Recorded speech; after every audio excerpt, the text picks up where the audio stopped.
کیسا ہوگا موت کا منظر، موت کی کڑواہٹ کیسی ہوتی ہے، آپ اس بیان کو پورا سنیے۔ آل محمد کما صلیت علی ابراہیم وعلی آل ابراہیم انک حمید مجید، اللہم بارک علی محمد وعلی آل محمد کما بارکت علی ابراہیم وعلی آل ابراہیم انک حمید مجید۔ حضرات علماء کرام، محترم بزرگوں، عزیز دوستو، کافی سارے عرصے کے بعد آپ کے شہر جھنگ میں حاضری کا اتفاق ہوا، اور اللہ جانتا ہے کہ اس وقت دل میں کتنا دکھ محسوس کر رہا ہوں۔ جب بھی جھنگ میں حاضری ہوئی، میرے دائیں یا بائیں مفتی عبدالحلیم رحمہ اللہ تشریف فرما ہوا کرتے تھے۔ آج سٹیج خالی ہے، آج وہ اللہ والا ہم میں نہیں۔ حضور کریم صلی اللہ علیہ وسلم نے ارشاد فرمایا، علماء کا انتقال قیامت کا پیش خیمہ ہے۔ اللہ والوں کا دنیا سے اٹھ جانا گھنٹی ہے اس بات کی کہ قیامت آئی۔ پھر ایسا اللہ والا جو کبھی کسی کو لڑا کے راضی نہیں، کسی کو بھڑا کے راضی نہیں، پورے شہر کو ملا کر چلے کے چلنے والا، اللہ اور اس کے رسول کریم صلی اللہ علیہ وسلم کے صحیح راستے پہ لوگوں کو گامزن کرنے والا، آخری دم تک اسی کوشش میں، اسی سعی میں اور اللہ اللہ کرنے میں اور کرانے میں ساری زندگی گزار دی۔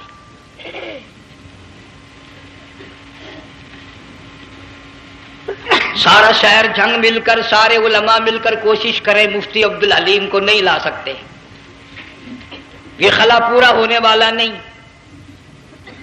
پھر ساتھ ساتھ مولانا صوفی محمد یار صاحب سب قید رحمہ اللہ، وہ بھی اس دنیا فانی سے رخصت فرما گئے، ایک اچھے خاصے طبقے کو وہ بھی داغ مفارقت دے گئے، اور قریب ہی کے زمانے میں سرگود شہر میں مفتی احمد سعید صاحب رحمہ اللہ وہ بھی رخصت ہو گئے۔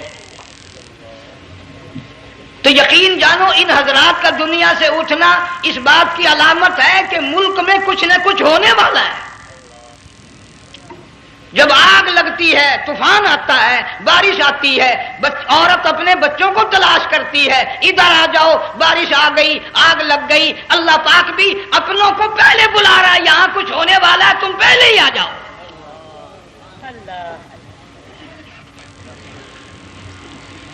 اور اس طرح اشارہ فرمایا، وَكَمْ أَهْلَكْنَا قَبْلَهُمْ مِنَ الْقُرُونِ۔ اللہ فرماتے ہیں میری زمین پہ عداوت نہ کرو، فساد نہ مچاؤ، قتل نہ کرو، خون نہ بہاؤ، ناحق لوگوں کا خون نہ بہاؤ۔ اللہ پاک کی زمین ہر روز صبح کو عرض کرتی، الہی لوگ مجھ پہ زنا کر کے چلتے ہیں، بدماشی کر کے چلتے ہیں، اجازت دے میں لقمہ بنا کر نگل جاؤں۔ مجھے اپنے اوپر ان کا چلنا پسند نہیں، مجھے اچھا نہیں لگتا۔ ہر روز آواز لگاتی ہے، ظالموں، بدکاروں، بدماشوں، میرے اوپر دندناتے پھرتے ہو، ایک نہ ایک دن میرے اندر آؤ گے، تمہیں پتہ چل جائے گا کہ میں تم کو کتنا دشمن رکھتی تھی۔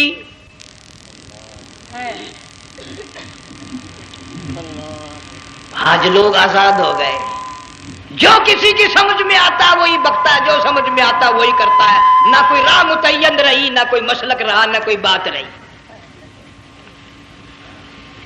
جناب مدنی کریم صلی اللہ تعالی علیہ وسلم کا بڑا عظیم تر صحابی ہے، بہت بڑا جرنیل ہے، سیدنا معاذ ابن جبل رضی اللہ تعالی عنہ، مدینے پاک میں بیمار ہے، آخری وقت ہے، دعا کرو اللہ ہم سب کو مدینے کی موت عطا فرمائے۔ بہت جلیل القدر صحابی ہے۔ علماء کرام نے لکھا ہے کہ جب موت کا وقت بالکل قریب آیا، معاذ بن جبل رضی اللہ تعالی عنہ نے رونا شروع کر دیا، رونے لگ گئے۔ علماء نے لکھا ہے اس وقت بھی مدینے پاک میں اب تک بھی یہ رواج ہے، جب کسی پہ نزع طاری ہو، سکرات طاری ہو، موت قریب ہو، جتنے پاس بیٹھے کھڑے ہوتے ہیں سارے اللہ کے قرآن کی تلاوت کرتے ہیں۔ صحابہ کرام آخری وقت میں قرآن مجید کی ہر وقت تلاوت کیا کرتے تھے، اس لیے حضور کریم صلی اللہ علیہ وسلم نے فرمایا قیامت کا دن ہوگا، اللہ پاک اعلان فرمائیں گے قرآن والے آگے آ جائیں۔ عرض کیا جائے گا قرآن والوں سے کون مراد ہے؟ حق تعالیٰ جل شانہ فرمائیں گے میں قرآن والا اس کو کہتا ہوں جو میرے قرآن سے عشق رکھتا تھا، پیار کرتا تھا، محبت کرتا تھا، اتنا پیار تھا آخری وقت تھا، ادھر موت کا جھٹکا لگا، ادھر میرا بندہ قرآن پڑھ رہا تھا، آج بھی اپنی قبر سے اٹھا، میرا قرآن پڑھتا ہوا اٹھا، تم میدان حشر کا چکر لگاؤ، آج بھی ان کے منہ سے کستوری کی خوشبو آ رہی ہے۔ معاذ بن جبل رضی اللہ تعالیٰ عنہ قرآن مجید کی تلاوت فرماتے فرماتے رونے لگ گئے۔ کسی صحابی نے کہہ دیا موت سے ڈر کے رو رہے ہو، موت سے ڈر گئے؟ فرمایا نہیں۔ پھر کیوں روئے؟ صحابی کہتا ہے میرے دل کی تمنا میرے دل میں رہی، میری آرزو پوری نہ ہو سکی، میری حسرت پوری نہ ہوئی، میرا ذوق پورا نہ ہوا، میرا شوق پورا نہ ہوا، میری تمنا تھی گرمی کا موسم ہو، رمضان کا مہینہ ہو، میں روزہ دار ہوں، جہاد فی سبیل اللہ ہو، کفر اسلام کا مقابلہ ہو، میں کئی کافروں کو قتل کر دیتا، پھر کافر بھی اکٹھے ہو کر مجھ پہ ٹوٹ پڑتے، میرا ناک کاٹ لیتے، میری زبان کاٹ لیتے، میں اللہ کی حضور میں جاتا، اللہ مجھ سے پوچھتا معاذ دنیا سے کیا لایا؟ میں عرض کرتا الہی بولوں کیسے، زبان بھی تیری نام پہ کٹا کے آیا ہوں،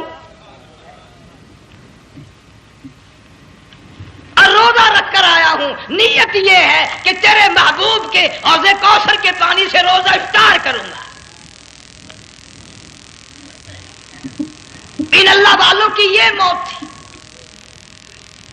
مالک بن دینار رحمت اللہ علیہ ایک عجیب نوجوان کا واقعہ تحریر فرماتے ہیں، گرمی تھی، دوپہر تھی، سورج اپنی شباب پہ تھا، بڑی سخت گرمی تھی، میں نے ایک نوجوان کو دیکھا، وہ پیروں سے معذور ہے، دونوں پیر نہیں ہیں، ہاتھوں کے بل زمین پہ گھسٹ گھسٹ کے چل رہا ہے، اور گلے میں کرتا بھی نہیں، سامان کوئی نہیں، سواری کوئی نہیں، کھانے پینے کا انتظام کوئی نہیں۔ مالک بن دینار رحمت اللہ علیہ فرماتے ہیں میں نے اس نوجوان سے پوچھا کہ تو کہاں سے چلا اس حالت میں؟ کہنے لگا میں بلخ بخارے سے چلا ہوں۔ تجھے یوں ہی ہاتھوں کے بل گھسٹتے چلتے کتنا عرصہ گزر گیا؟ نوجوان کہنے لگا اللہ والے 7 برس ختم ہو کر 8واں لگ چکا ہے، اس حالت میں کہ جی ہاں اسی حالت میں، تیرا کھانا پینا۔ جوان کہنے لگا والذی ہوا یطعمنی ویسقین وَإِذَا مَرِضْتُ فَهُوَ يَشْفِينِ، اللہ ہی کھلاتا ہے وہی پلاتا ہے، بیمار ہو جاتا ہوں وہی تندرستی عطا کرتا ہے۔ اور نوجوان دوپہر بڑی سخت ہے، گرمی بڑی سخت ہے، میرے یہاں دوپہر کو آرام کر لے، قیام کر لے، کچھ دیر ٹھہر جا، آج میرے یہاں قیام کر لے۔ نوجوان رونے لگا اور کہنے لگا مالک بن دینار یہ 2-4 منٹ جو تیری ساتھ باتوں میں میرے خرچ ہو گئے، مجھے ان کا ہی بڑا دکھ ہے، میں اور اپنی اس معذوری میں ہاتھوں کے بل 2-4 گز گھسٹ کر اور اپنے رب کے قریب ہو جاتا۔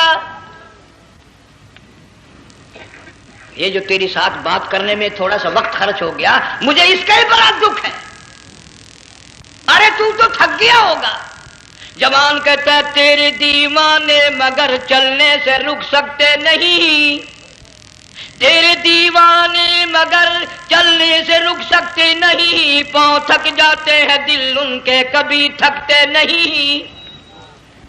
میرے سامنے تھکنے کا نام نہ لو، میرے دل میں عشق کی آگ جلی ہوئی ہے، سوز و گداز کا سمندر طوفان برپا کر رہا ہے، میں نہیں تھکنا جانتا، میرے یہاں نیند کا سوال نہیں، آرام کا سوال نہیں، میں تو گھسٹ گھسٹ کر رب کے دربار میں حاضر ہوا چاہتا ہوں۔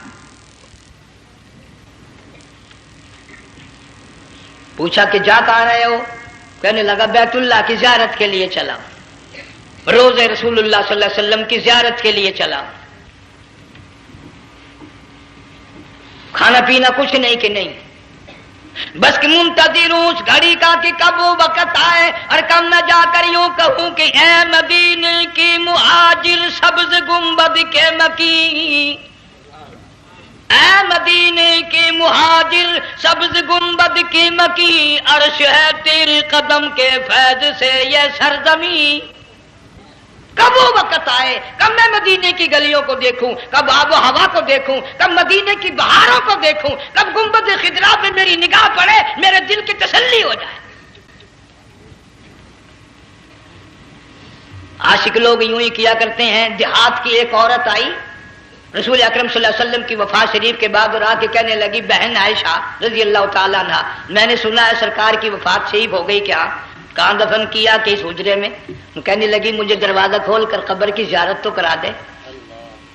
عورت صاحب دیہات کی رہنے والی چوکھٹ پہ کھڑی ہو کے کہنے لگی، آقا جب بھی آتی تھی زبان تیری ہوتی تھی، قرآن خدا کا سنتی تھی، مسائل پوچھتی تھی، زیارت کرتی تھی، اب یہ زندگی اچھی نہیں لگتی، میں تیرے قدموں میں مرنا چاہتی ہوں۔ علماء نے لکھا ہے ایک چیخ ماری، چوکھٹ پہ گر کر جان دے دی۔ سبحان اللہ۔ مالک بن دینار رحمت اللہ علیہ فرماتے میں بھی اس سال حج کے لیے گیا، مینا میں میں نے دیکھا کہ بڑا مجمع لگا ہوا ہے ایک جگہ، تو میں بھی گیا کہ یہ لوگ کیوں اکٹھے ہیں۔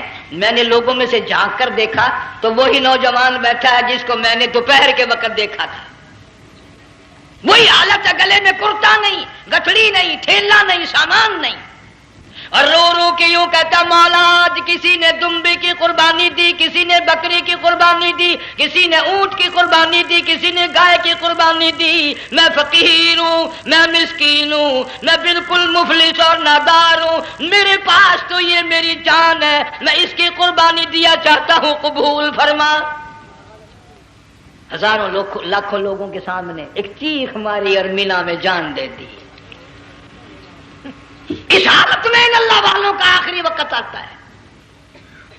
ایک ہم لوگ مرتے ہیں ایکسیڈنٹوں میں، سڑکوں پہ، ادھر موت کا جھٹکا لگ رہا ہے، ادھر منہ میں کنجری کا گانا۔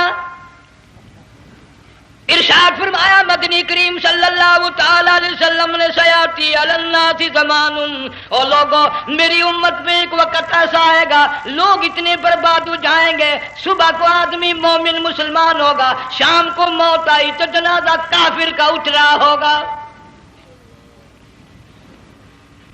گھروں میں، محلوں میں آج موت آتی ہے، کنجری کا گانا منہ میں ہوتا ہے، ادھر دم نکل رہا ہے، ادھر کنجری کا گانا کانوں میں آواز آ رہی ہے، میت کو غسل دیا جا رہا ہے، کنجری کی آواز آ رہی ہے، جنازہ اٹھا کر لے جا رہے ہیں، کنجری کی آواز آ رہی ہے، قبر میں میت اتاری جا رہی ہے، کنجری کی آواز آ رہی ہے، قبر پہ مٹی ڈالی جا رہی ہے، کنجری کی آواز آ رہی ہے۔ اس ماحول میں، اس معاشرے میں ہم کس طرح ایمان اور یقین اور ایمان ساتھ لے کر مریں گے؟ ہزاروں نہیں لاکھوں کو مرتے وقت کلمہ نصیب نہیں۔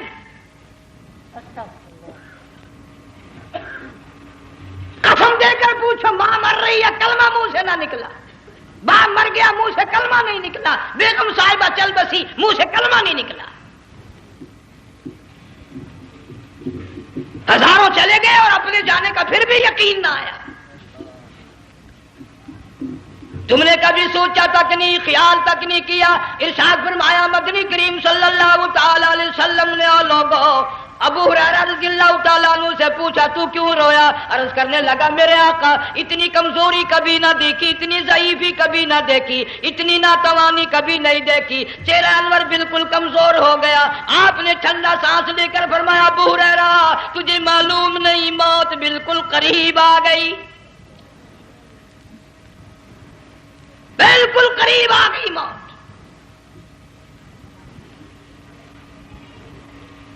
تیری ایک انگلی پکڑ کر اگر کوئی مروڑ دے کتنا دکھ ہوگا، درد ہوگا، ہائے ہائے ہائے۔ جنگ والوں کبھی تم نے سوچا نہیں 360 رگیں ٹوٹیں گی کیا حال بنے گا، اعضاء چھوٹیں گے، سر کے بالوں سے لے کر پیروں کے ناخنوں تک ہر جوڑ کو توڑ کے رکھ دیا جائے گا، وزیروں، سفیروں، امیروں، حسینوں، جمیلوں، تمام کے جوڑوں کو اکھاڑ کے رکھ دیا جاتا ہے۔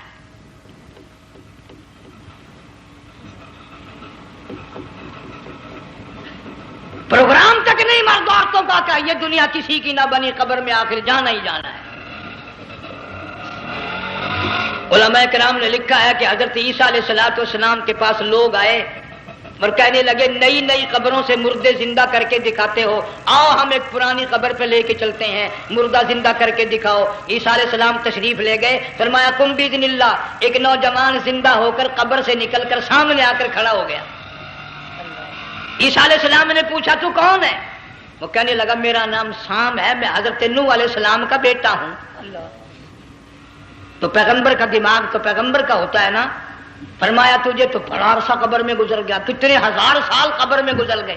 کہ جی ہاں۔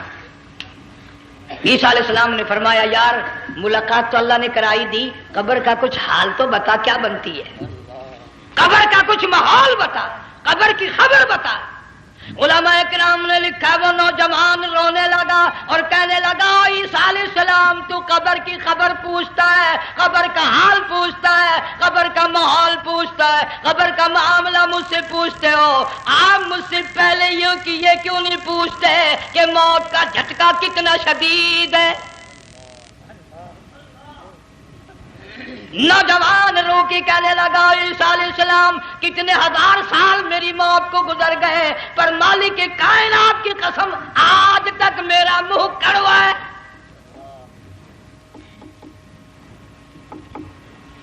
اس لیے جنگ والوں لمبی چوڑی بات کہنے کا وقت نہیں، حالات نہیں، میں تو تمہیں اتنا سا پیغام دینے آیا، کھانے پینے کا زمانہ ہے، میں جانتا ہوں تم کیلے کھاتے ہو، تمہیں کیلے کا ذائقہ معلوم ہے، امرود کا ذائقہ تم کو معلوم ہے، انار کا ذائقہ تمہیں معلوم ہے، انگور کا ذائقہ معلوم ہے، انناس کا ذائقہ معلوم ہے، آم کا ذائقہ معلوم ہے، ہزاروں پھلوں کے ذائقے تمہیں معلوم ہے، ہزاروں مٹھائیوں کے ذائقے تمہیں معلوم ہے، ہزاروں بیکری کی چیزوں کے ذائقے تمہیں معلوم ہے، ہزاروں شربتوں کے ذائقے معلوم ہے، پر تم نے جنگ والوں کبھی بھی قبرستان میں جا کر قبر والوں سے یہ نہیں پوچھا او قبر والوں ذرا بتاؤ تو صحیح موت کا ذائقہ کیسا ہے؟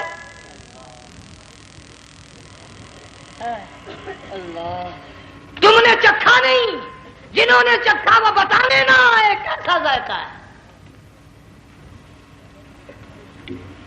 اس لیے قرآن کہتا کلا اذا بلغت التراقی وقیل من راق وظن انہ الفراق والتفت الساق بالساق الى ربک یومئذ المساق۔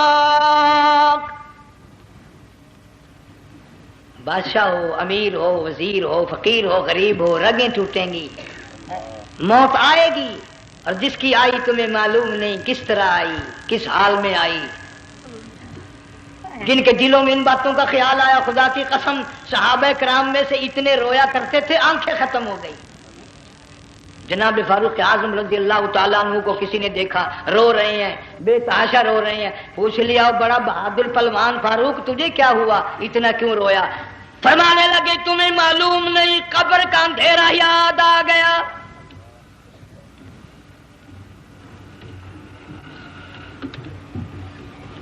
1,29,000 صحابہ کرام اس آخرت کے لیے قربانیاں دیتے آئے، اولاد کی قربانی دی، مال کی قربانی دی، جان کی قربانی دی، جو کرنا پڑا وہ کر گزرے، لیکن محمد عربی صلی اللہ علیہ وسلم کا دامن نہ چھوڑا۔ اسی لیے ہر سال اللہ پاک جل شانہ نے اس امت کو یہ موقع دیا کہ سنت خلیل پہ عمل کرتے کرتے قربانیوں کی یاد تازہ ہو جائے، قربانیوں کی یاد تازہ ہو جائے۔ قرآن کریم میں جا بجا ابراہیم علیہ السلام کا اللہ پاک نے ذکر خیر فرمایا، یوں فرمایا ہم نے ان کے بڑے امتحان کیے، بڑی آزمائش کی، وہ ساروں میں کامیاب ہوئے۔ تم ہر وقت اللہ سے یہ دعا کیا کرو اللہ ہمیں امتحان میں نہ ڈالے، آزمائش میں نہ ڈالے، ہم امتحان کے قابل نہیں۔ یہ ہمارے جو امتحان ہوتے ہیں ان میں نقل ماری جاتی ہے، تو اللہ امتحان لے گا تو نقل کیسے ماریں گے، کیسے کام چلے گا؟ جناب ابراہیم علیہ السلام کو اللہ پاک نے ہزاروں امتحان میں مبتلا کیا، ہزاروں آزمائشیں کی، فاتمہن، سب میں کامیاب گیا، سب میں پاس نکلا۔ ایک آزمائش ایسی بھی آئی، اللہ کی توحید کی وجہ سے، شرک کو مٹانے کی وجہ سے ابراہیم علیہ السلام کا سارا مصر فلسطین دشمن بن گیا، حضرت سارہ کو ساتھ لے کر چل دیے، ایک بیوی ساتھ ہے، اکیلا دم میں۔ یہاں تو لوگ محلوں میں شہروں میں کہتے ہیں جی میں اکیلا ہی ہوں، میں کیا کروں؟ اگر خلیل کہتا کہ میں اکیلا ہوں تو آج قرآن میں اس کا ذکر خیر کیسے ہوتا؟ پرواہ نہ کی، وہ کہتا ہے میرے لیے میرا اللہ کافی ہے۔ کون کہتا ہے میں اکیلا ہوں؟ میری ساتھ تو اللہ ہے۔ مصر سے گزرنے لگے، بادشاہ کے ملازموں نے بادشاہ کو جا کے بتایا بڑی خوبصورت عورت گزر رہی ہے تیرے حلقے سے، بہت بڑی خوبصورت عورت ہے۔ کہ ملازم پکڑ کے لے کے چلے تو عورت ذات حضرت سارہ رونے لگ گئی، خلیل میرا کیا بنے گا؟ پیغمبر کو اللہ کی ذات پر بڑا یقین ہوتا ہے، فرمایا پرواہ نہ کر، میری آبرو میرے مولا کی آبرو ہے، چاہے جہاں چلی جا میری عزت کی حفاظت میرا اللہ کرے گا۔ فرمایا فاللہ خیر حافظا وہو ارحم الراحمین، پرواہ نہ کر، میں اس کا پیغمبر ہوں، نبی ہوں، چیخا میں جلا اس کے لیے، سارے دکھ اٹھاتا ہوں اس کے لیے، میری عزت کی حفاظت وہی کرے گا۔ محل میں جا کر حضرت سارہ کو بند کر دیا،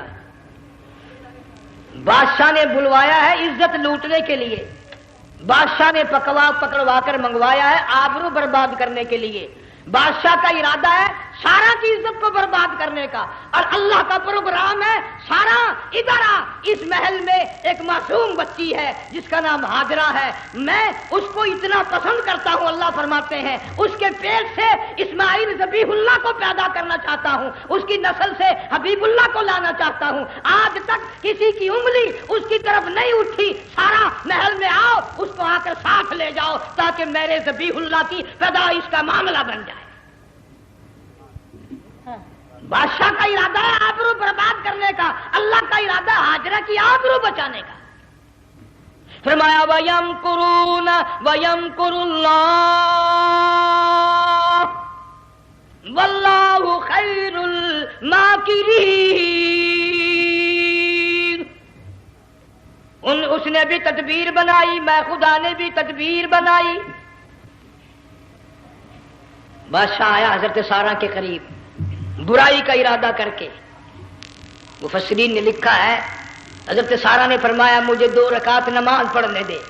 یہاں سے پتہ چلا کوئی پاک دامن عورت، کوئی نیک بیٹی اگر غنڈوں میں بدماشوں میں پھنس جائے، عزت بچانے کا طریقہ یہ ہے وضو کر کے اللہ کے سامنے نیت تو باندھ، تیری عزت کے لیے وہ فرشتے بھیجے گا۔ علماء کرام نے لکھا ہے کہ ایک جہاز سمندر میں چل رہا ہے، طوفان آیا، جہاز تختہ تختہ ہو گیا، کچھ لوگ غرق ہو گئے، ڈوب گئے، کچھ تختوں پہ بہ کر کے چلنے لگے۔ ایک عورت گود میں بچہ ہے، ایک حبشی نوجوان دوسرے تختے پہ بیٹھا ہوا جاتا ہے، اس نے عورت اکیلی دیکھ کر اپنا تختہ چھوڑ دیا اور بدماشی کے ارادے سے عورت کے تختے پہ آ بیٹھا۔ تم جنگ والے سوچ رہے ہوگے کہ ڈوبتے وقت بھی باز نہ آئے، یہ سیلاب آتے ہیں لوگ بدماشیوں سے باز آئے؟ ڈوب گئے مگر باز نہ آئے، بغیرتی لوگ کرتے ہی رہے۔ علماء کرام نے لکھا حبشی نوجوان نے عورت کا بچہ چھینا سمندر میں پھینک دیا، عورت روئی اور کہنے لگی میرے اللہ بیٹھی رہتی ہوں، عزت جاتی ہے، حرکت کرتی ہوں، ڈوب جاؤں گی۔ میں نے سنا ہے سمندر کی گہرائیوں سے تو نے یونس علیہ السلام کی سنی تھی، میں تو پانی کے اوپر بہ رہی ہوں، مولا میری آبرو بچا، میرا ایمان بچا، میری عزت بچا، تیرے سوا میری سننے والا کوئی نہیں، لا الہ الا انت سبحانک انی کنت من الظالمین۔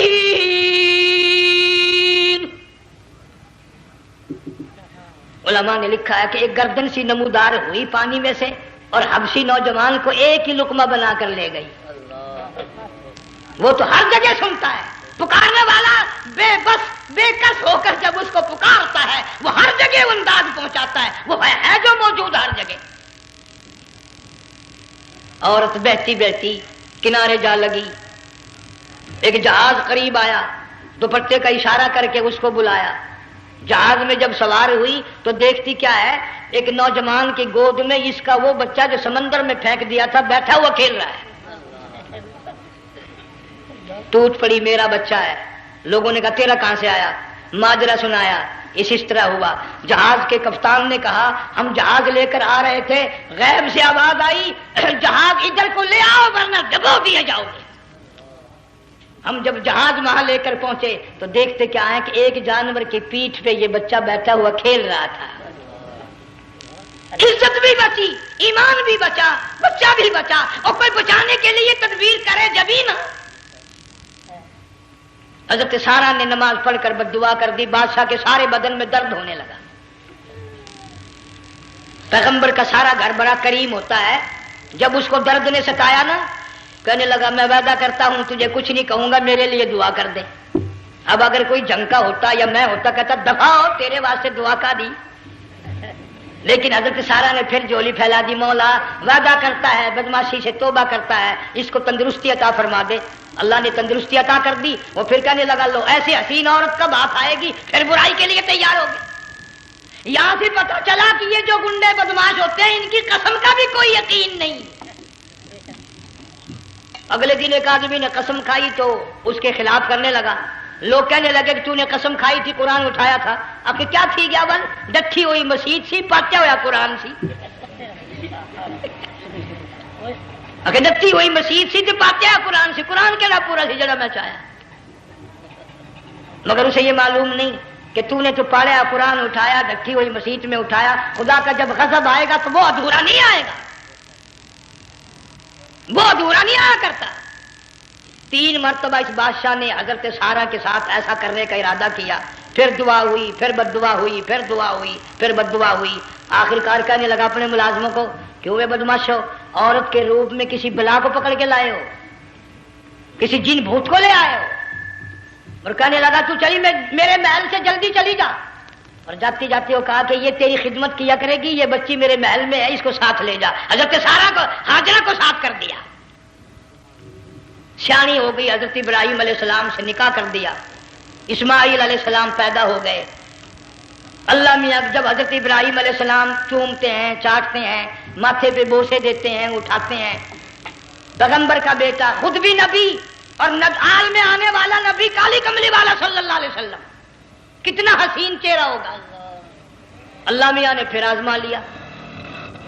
حکم دیا کہ اس ہاجرہ کو، اسماعیل کو، دونوں ماں بیٹوں کو وہاں چھوڑ کے آ جہاں سینکڑوں میل میں پانی کوئی نہیں، آدمی کوئی نہیں، رستہ کوئی نہیں، گھاس کوئی نہیں، پتا کوئی نہیں.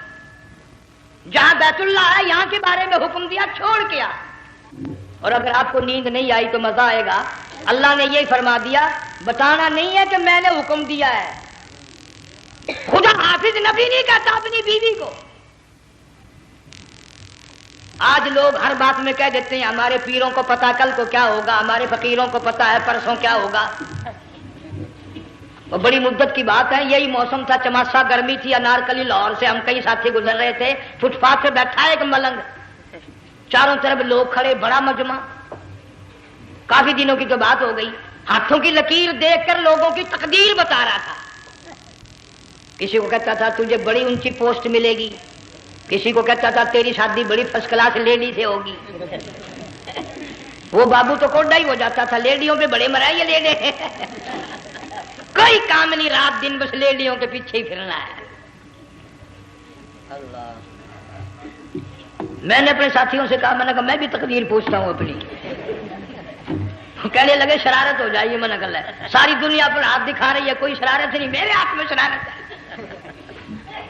1 روپیہ لے رہا تھا وہ، میں بھی لوگوں میں گھساتا بھیڑ میں سے اوپر نیچے ہی ہوتا میں بھی پہنچ گیا. اور دونوں گھٹنے میں نے زمین پہ رکھ دیا، روپیہ ہاتھ میں نے اس کے لے کر کہا، میں کہا ملنگ جی اگر اب ویکھیا میری شادی ہو جائے گی کہ نہیں.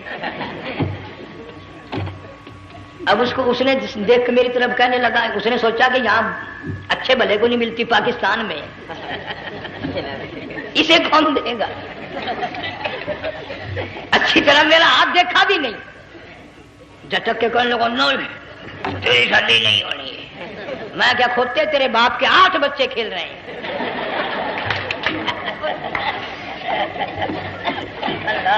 یوں ہی عقیدے بگڑ جاتے ہیں لوگ۔ ہمارے پیر کو پتا، فقیر کو پتا، کسی کو پتا نہیں ہے، کوئی نہیں جانتا۔ فرمایا وما تدری نفس ماذا تکسب غدا، کوئی نہیں جانتا کل کیا ہو جائے گا۔ وما تدری نفس بأي أرض تموت، کوئی نہیں جانتا زمین کے کس ٹکڑے پہ موت آئے گی۔ ان اللہ علیم خبیر، ایک اللہ کی ذات جانتی ہے۔ حضرت ہاجرہ اسماعیل علیہ السلام کو چھوڑ کر چل دیے، نہ خدا حافظ کہا، نہ کوئی تسلی دی، تھوڑی سی کھجوریں، تھوڑا سا پانی، ختم ہو گیا۔ ابراہیم علیہ السلام جب دور نکل گئے تو حضرت ہاجرہ نے دیکھا یہ تو چلے گئے، کھڑی ہو کر آواز دی، اے میرے ابراہیم۔ مڑ کر نہیں دیکھتے۔ جنگ والوں، اللہ کا پیغمبر اللہ کی اجازت کے بغیر اپنی بیوی کی طرف نہیں دیکھتا، گھر والی کی طرف نظر اٹھا کر نہیں دیکھتا۔ ایک تم ہو، چٹی داڑھی، بڑھیپا، کالے برقعے والی نظر آ جائے نا، آگے بھاگ کر بڑے نہیں آتے ہیں۔ کہاں جانا چاہتی ہیں آپ؟ تیری ماں لگتی ہے، آپ چلی جائے تو یہ کیا ہوا؟ یہ کالے برقعے پہ مرتے مرتے مرتے مرتے مر ہی گئے۔ ایسا عجیب تماشا۔ وہ لاہور پلیٹ فارم پر پھر رہی تھی نا ایک لیڈی برقع اوڑے، آ گیا ایک لیڈا، کہنے لگا سیب نہ پلاؤں، نے کہا لے آئے، نے کہا واہ واہ کام بن گیا، اسے وہ نپ لے آیا۔ تھوڑی دیر کے بعد کہنے لگا میرے خیال میں کوئی پھینٹا بھی ہو جائے، نے کہا لے آئے، نے کہا سبحان اللہ پکا کام ہو گیا۔ وہ سیونپ بھی پی لی، پھینٹا بھی ڈکار گئی۔ تھوڑی سی دیر کے بعد کہنے لگا سیب لے آؤں، وہ لے ہی آیا سیب، کیا آپ کے لیے میں سیب لایا ہوں آپ کھائیں؟ کہنے لگی نہیں آپ کھائیں۔ اس نے سوچا ہو میری بھی محبت ہو گئی ہے، سیب کھانے کے لیے مجھے بھی کہہ رہی ہے۔ جب اس نے اصرار کیا نا کہ میں تو تیرے لیے لایا ہوں، کھا تو صحیح، کہنے لگی کیسے کھاؤں، میرے منہ میں دانت ہی نہیں ہے۔ اب پتا چلا اسے کہ صبح سے میں تو پرانے پپی کے پیچھے پھر رہا تھا۔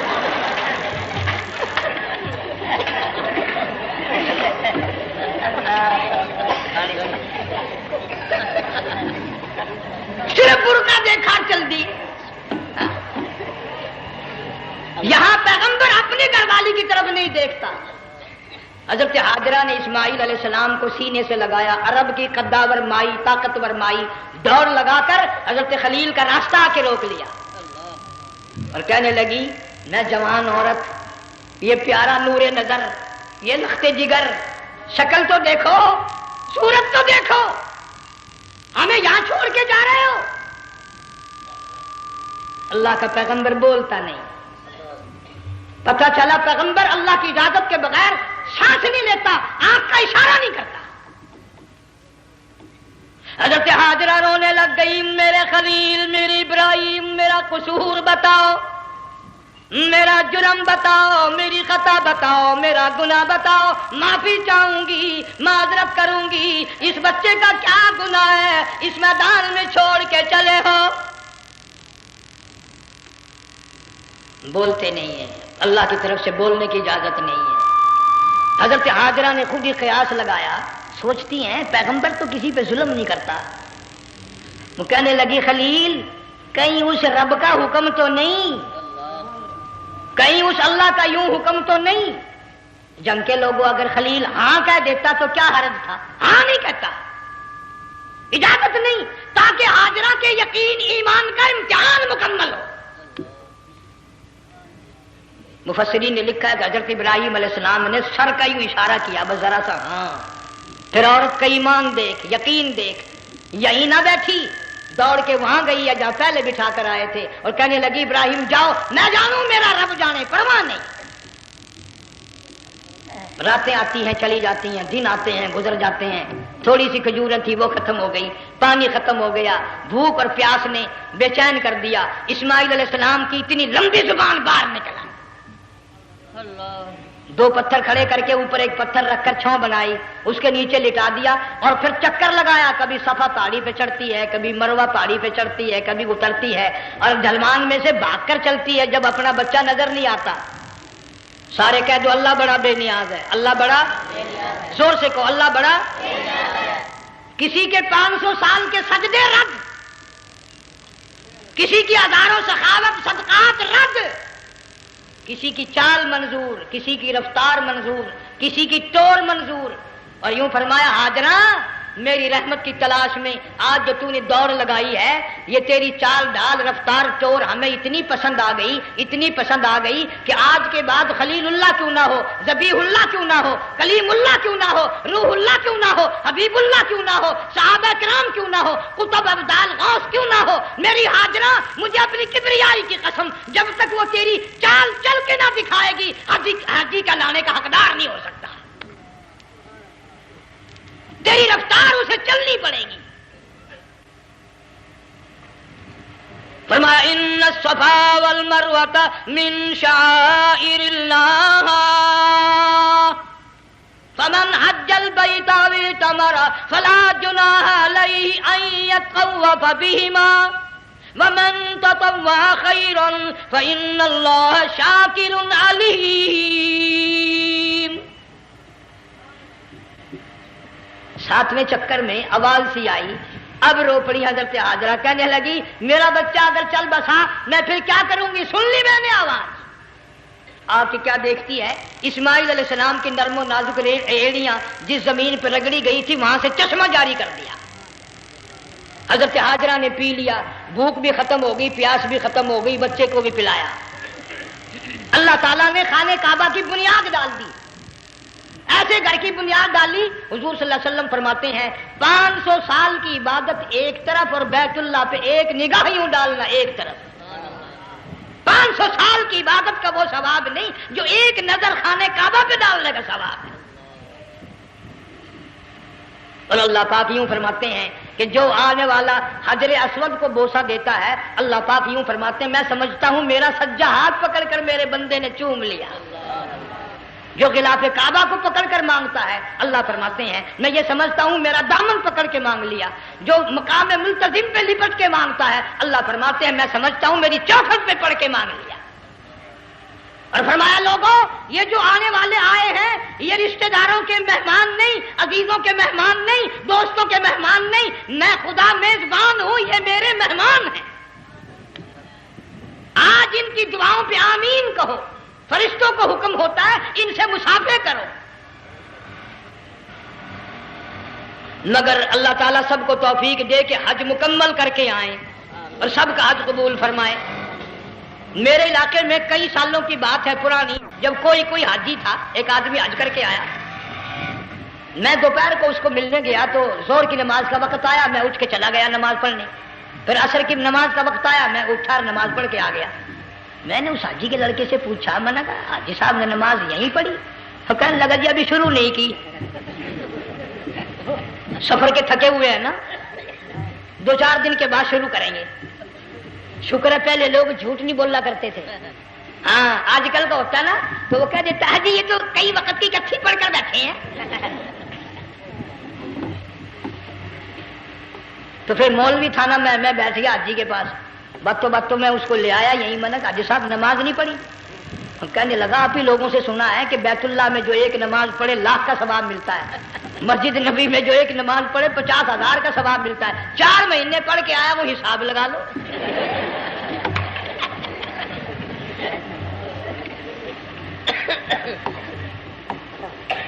مسائل سیکھتے نہیں، ارکان اور آداب بیت اللہ کے سیکھتے نہیں۔ DC کے دفتر میں اگر جانا ہو کئیوں سے پوچھے کیسا جاؤں، کس طرح درخواست دوں، کیسے کہوں، کیسے کھڑا ہوں، کیسے بیٹھوں، کیا عرض کروں، اور اللہ کے دربار میں ہم جاتے ہیں اور سیکھ کرنے جاتے ہیں، یہ خوف نہیں کہ اگر بے ادبی ہوگی تو مارا جاؤں گا۔ اللہ تبارک و تعالیٰ جل شانہ نے اسماعیل علیہ السلام کی نرم و نازک ایڑیوں سے بنیاد ڈال کر خانہ کعبہ کی اللہ نے ہمیں یہ کعبہ دیا، گناہوں کی معافی مانگنے کے لیے وہاں جاؤ، اللہ تبارک و تعالیٰ کے دربار میں حاضر ہو کر مانگنے کے لیے یہاں جاؤ۔ ارشاد فرمایا مدنی کریم صلی اللہ تعالی علیہ وسلم نے، جو آدمی صحیح ارکان حج کے ادا کر کے واپس جاتا ہے اس طرح واپس آتا ہے گویا آدمی ماں کے پیٹ سے پیدا ہوا۔ پہلے لوگ یوں ہی حج کیا کرتے تھے، یوں ہی قربانیاں کرتے تھے، اب تو ہر چیز کی لوگ آسانی تلاش کرتے ہیں۔ پچھلے بقرعید کے موقع پر ہمارے مسجد میں ایک آدمی مجھے کہنے لگا اگر کوئی غریب آدمی مرغی کی قربانی دے دے تو لگ جائے گی؟ میں نے کہا تو مکھی مار دے انشاءاللہ وہی لگ جائے گی۔ سارے کام ٹیڑھی ہو گئے، نیچے نیچے نیچے نیچے کو چلے آ رہے۔ آج کل وہ ٹیڑھی بکرے بکری آئے ہوئے ہیں نا، کہیں تو قربانی کے لیے یا کندھے کو اٹھا کر لاوے۔ اب بتاؤ یہ گوشت بانٹے گا یا کھاوے گا یا فریج میں رکھے گا، کیا کرے گا؟ بالکل کام بگڑ گیا۔ حضور صلی اللہ علیہ وسلم نے فرمایا قربانی کا جانور اچھا تلاش کر کے لاؤ، اس کے بدن پہ جتنے بال ہوتے ہیں اتنی نیکیاں لکھی جاتی ہیں۔ اور میرا موضوع نہیں، حضور صلی اللہ علیہ وسلم نے فرمایا کہ میں نے اللہ سے دعا کی تھی میری امت کا کیا بنے گا، پل صراط پہ سے گزرتے وقت اللہ تعالیٰ نے میری دعا کو قبول فرما کر یوں فرما دیا کہ تیری امت جو قربانی میں جانور ذبح کرے گی میں خدا پل صراط کے کنارے پر زندہ کر کے ان سب جانوروں کو سواریاں بنا کر پیش کر دوں گا۔ اس لیے بقرعید بالکل قریب آ گئی، ہر دین ایمان اسلام کے لیے قربانی کے لیے تیار رہو۔ زیادہ سے زیادہ مجھے آج کل فکر لگا ہوا ہے کہ اپنے گھروں کو میں نماز کا اہتمام کرو۔ آج حال یہ بنا ہوا ہے کہ اگر گھر والی کی گود میں موت آئی تو گھر والی بے نماز، دھی کی گود میں موت آئی دھی بے نماز، بہن کی جھولی میں موت آئی بہن بے نماز، بیٹے کی گود میں موت آئی بیٹا بے نماز، بھائی کی گود میں موت آئی بھائی بے نماز، ڈاکٹر کے ہاتھ میں موت آئی ڈاکٹر بے نماز، کمپیوٹر کے ہاتھ میں موت آئی کمپیوٹر بے نماز، نرس کے ہاتھ میں موت آئی نرس بے نماز، تیرا کفن خرید کے لانے والا بے نماز، تیرے غسل کا پانی گرم کرنے والا بے نماز، تیری قبر کھودنے والے بے نماز، تیرا جنازہ اٹھانے والے بے نماز، تیری قبر پہ مٹی ڈالنے والے بے نماز۔ اگر تو نمازی بھی ہے یہ اتنے چاروں طرف کے بے نماز تجھے جنت میں کب جانے دیں گے؟